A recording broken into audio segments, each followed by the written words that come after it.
વિદ્યાર્થી મિત્રો, હવે આપણે ચાલુ કરીએ છીએ લેક્ચર નંબર 10.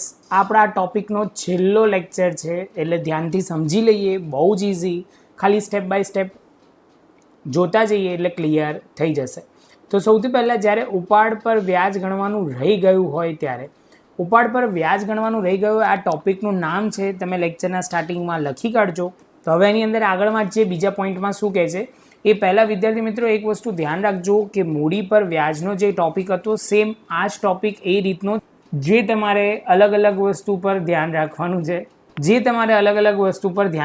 છે. એ પોઈન્ટ છે ઉપાડ પર વ્યાજ ગણવાથી પેઢી માટે આવક છે. તો ભાગીદારો વચ્ચે તેને નફા નુકસાનના પ્રમાણમાં વહેંચવામાં આવે છે. તો એટલું વસ્તુ યાદ રાખજો, જે નફા નુકસાનના પ્રમાણમાં વહેંચવામાં આવે છે એ પ્લસ કરવામાં આવશે. શું આવશે? નફા નુકસાનમાં વહેંચવામાં આવશે એ પ્લસ કરવામાં આવશે. જ્યારે ઉપાડ પર વ્યાજ દરેક ભાગીદારોને ચૂકવવું પડે છે જે બાદ કરવામાં આવે છે, એટલે માઇનસ કરવામાં આવવું પડે. જે તમે કરતા હતા મૂડીના, જ્યારે મૂડી પર વ્યાજ ગણવાનું કરતા હતા એના કરતાં ઉલટું કરવાનું છે. બસ આટલું યાદ રાખજો વિદ્યાર્થી મિત્રો. આ પોઈન્ટ જો તમને ક્લિયર થઈ ગઈ તો બહુ પ્રોબ્લેમ થશે નહીં. ફરી એકવાર બોલી દઉં, મૂડી પર વ્યાજ પેઢી માટે આવક છે. જો આવક હોય તો ભાગીદારો વચ્ચે નફા નુકસાનના પ્રમાણમાં પ્લસ કરવામાં આવે. એક વસ્તુ ધ્યાન રાખવા, તો જે ધ્યાન રાખવાનું છે નફા નુકસાનના પ્રમાણમાં વહેંચવામાં આવે છે તો તમારે ધ્યાન રાખવાનું છે પ્લસ થશે, અને ઉપાડ પર વ્યાજ ભાગીદારોને ચૂકવવું પડે છે જે બાદ કરવાનું છે. બસ આટલો પોઈન્ટ ધ્યાન રાખજો, પ્લસ માઇનસનો લોજિક, તો વાંધો આવશે નહીં. હવે આપણે પ્રેક્ટિકલ સમ તરફ આગળ વધીએ.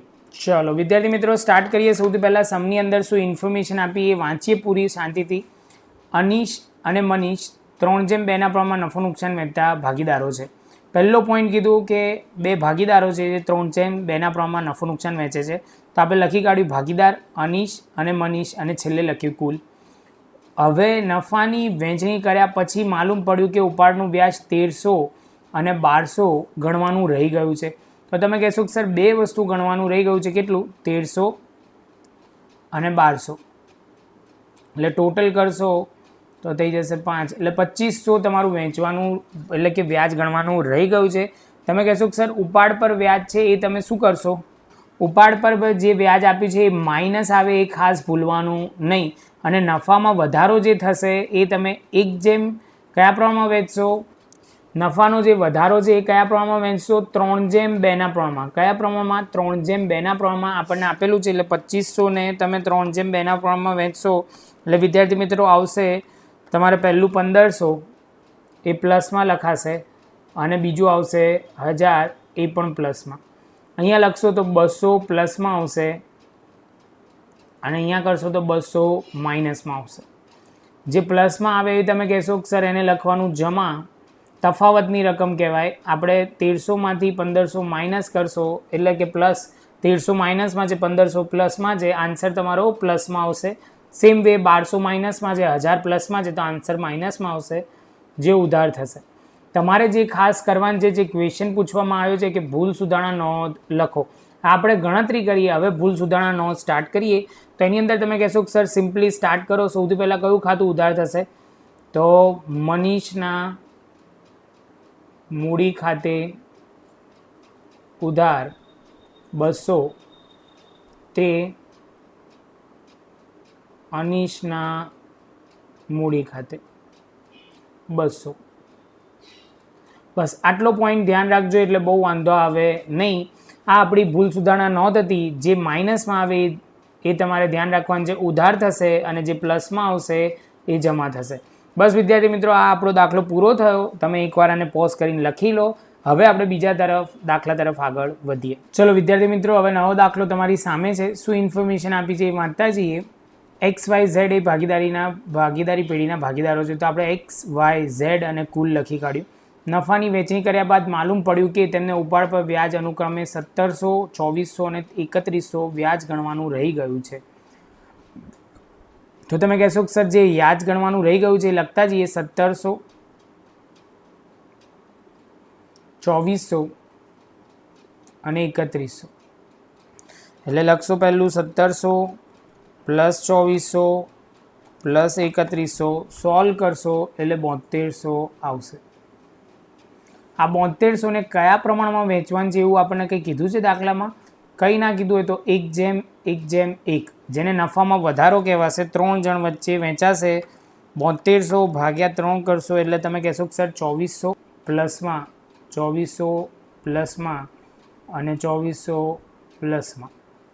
હવે તમે કહેશો કે સર તફાવતની રકમ કેવી રીતે આવશે? તો અહીંયા પહેલાં 7200ને આપણે વહેંચ્યા 1:1:1ના પ્રમાણમાં. એટલે તમે કહેશો કે સર આપણે સૌથી પહેલાં તમે કહેશો કે સર આમાં આવશે પ્લસમાં 700, આમાં આવશે 0 અને આમાં આવશે -700. તો તમે કહેશો કે સર જે પ્લસમાં આવે એ જમા થશે, માઇનસમાં આવશે એ ઉધાર થશે. વિદ્યાર્થી મિત્રો, આ તફાવત દરેકમાં ફોર્મેટ સેમ રહેશે, એ ધ્યાન રાખજો, એ ભૂલ થવી જોઈએ નહીં. અહીંયા જે જમા આવે છે, માઇનસમાં આવે છે, એને આપણે ઉધાર કરીશું. તો માઇનસમાં જે આવે છે એ ઝેડ છે, તો લખીશું ઝેડના મૂડી ખાતે ઉધાર 700 તે એક્સના મૂડી ખાતે લખાશે 700. એની સાથે તમારો આ બીજો દાખલો પૂરો થયો. હવે આપણે આગળ જઈશું ત્રીજા દાખલા તરફ. બાળકો, હવે આ જે સમ છે એ ટેક્સ્ટબુકનો સમ છે, જે ધ્યાનથી સમજતા જઈએ તો ઇન્ફોર્મેશન કંઈક આ પ્રકારે આપી છે. લતા, ગીતા અને પ્રવીણા એક ભાગીદારી પેઢીના ભાગીદારો છે. નફાની વહેંચણી કર્યા પછી માલુમ પડ્યું કે ઉપાડ પર વ્યાજ અનુક્રમે 2700, 1200 અને 1500 ગણવાનું રહી ગયું છે. તો સૌથી પહેલાં શરૂઆત કરીએ, ભાગીદારોમાં લખીએ 2700, 1200 અને 1500. અહીંયા ઉપાડ પર વ્યાજમાં આપણે લખીશું 2700, 1200 અને 1500, પ્લસની સાઇન, પ્લસની. ઉપાડ પર વ્યાજ જે કહેવાશે વિદ્યાર્થી મિત્રો એ લખીશું અહીંયા માઇનસ, માઇનસ અને માઇનસ. તમે કહેશો કે સર આવશે -5400. કેટલા આવશે? ઉપાડ પર વ્યાજ ઓલવેઝ ધ્યાન રાખવાનું છે, માઇનસ થશે. નફામાં વધારો દાખલામાં કંઈ જ નથી આપ્યું, તો 1:1:1ના પ્રમાણમાં વહેંચવાનું છે. તો તમે કહેશો કે સર ત્રણેય ભાગીદારો વચ્ચે 5400 વહેંચી કાઢીએ તો આવશે 2700, જે આવશે 2700, 2700 ટોટલ પ્લસમાં 5400. જે આ પ્રોફિટ હતો એ ત્રણ ભાગીદારો વચ્ચે 1:1ના પ્રમાણમાં વહેંચો એટલે એક જણના ભાગે 2700 આવશે. તો અહીંયા માઇનસ એ 5400 ત્રણ ભાગીદારો વચ્ચે, અહીંયા આપણે લખીશું 5400 ત્રણ ભાગીદારો વચ્ચે કયા પ્રમાણમાં વહેંચાશે? 1:1:1ના પ્રમાણમાં. એટલે તમે કહેશો કે સર 1800 પ્લસમાં લખો, અહીંયા પણ +1800 +1800. સોલ્વ કરશો એટલે તમે કહેશો કે સર અહીંયા જે આન્સર આવશે એ માઇનસમાં આન્સર આવશે. માઇનસ આવે તો તમારે લખવાનું ઉધાર. બીજો પોઈન્ટ આની અંદર કરશો એટલે +600 આવશે, જે તમારે લખવાનું છે જમા. અને અહીંયા લાસ્ટમાં લખશો +300 એટલે તમે કહેશો કે સર +300 આવે, જે જમા બાજુ આવશે.